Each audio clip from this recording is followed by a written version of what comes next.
جب بریلویوں نے دیوبندیوں پر اعتراض کیا کہ آپ کے بزرگ نے کلمہ پڑھوایا ہے لا الہ الا اللہ اشرف علی تھانوی رسول اللہ والعیاذ باللہ، وہ آ رہے ہیں، تو انہوں نے کہا آپ کے بزرگ بھی تو پڑھا کے گئے ہیں چشتی رسول اللہ، انہوں نے کہا چلو ٹھیک ہے کینسل ہو گیا، دو برابر ہو گئے. اور یہ مناظرے کرتے ہوئے شرائط رکھتے ہیں کہ اگر ہم نے کوئی ایسی گستاخی آپ کے بزرگ کی نکالی جو کفریہ ہوئی تو آپ نے فتویٰ لگانا ہے. ہاں اگر آپ نے اس کے مقابلے پر ہمارے بزرگ کی کوئی نکال دی تو پھر نہ ہم آپ پر فتویٰ لگائیں گے نہ اپنے پر.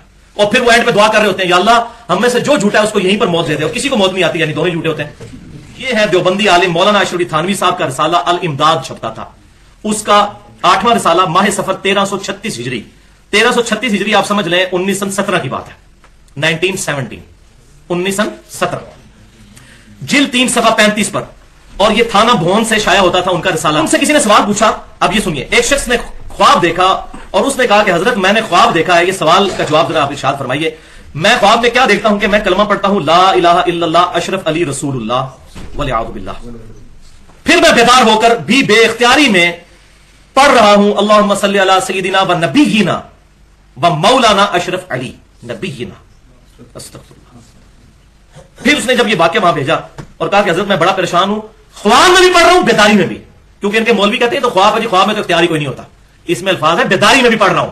اچھا اب آپ کو کوئی بندہ یہ خط بھیجے کہ جی حضرت میں نے خواب میں دیکھا کہ میں آپ کے نام کا کلمہ پڑھ رہا ہوں اور بیداری میں بھی میری زبان پہ یہی کلمہ جاری ہے، تو آپ کو کیا کہنا چاہیے کہ بھائی توبہ کر، تیرے اوپر اتنا بڑا شیطان کا حملہ ہو چکا ہے. لیکن اشرف تھانوی صاحب نے کیا جواب دیا؟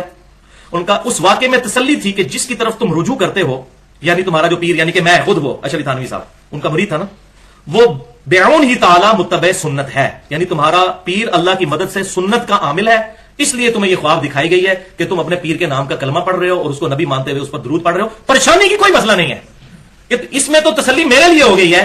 اچھا اب مجھے بتائیے اس مرید کو تو چھوڑیں، یہ جو جواب دے رہا ہے بندہ، اس کے اوپر کیا فتویٰ لگے گا؟ چلو وہ تو ہوش میں نہیں تھا، یہ تو ہوش میں ہے نا، یہ تو خواب نہیں دیکھ رہا. تو یہ میں اس لیے بتا رہا ہوں کہ ہر طریقے سے بچانے کی کوشش کرتے ہیں، اور یہ نہ سمجھیے گا کہ وہ ان چیزوں کو مانتے نہیں، اس میں مناظرے کرتے ہیں پورے.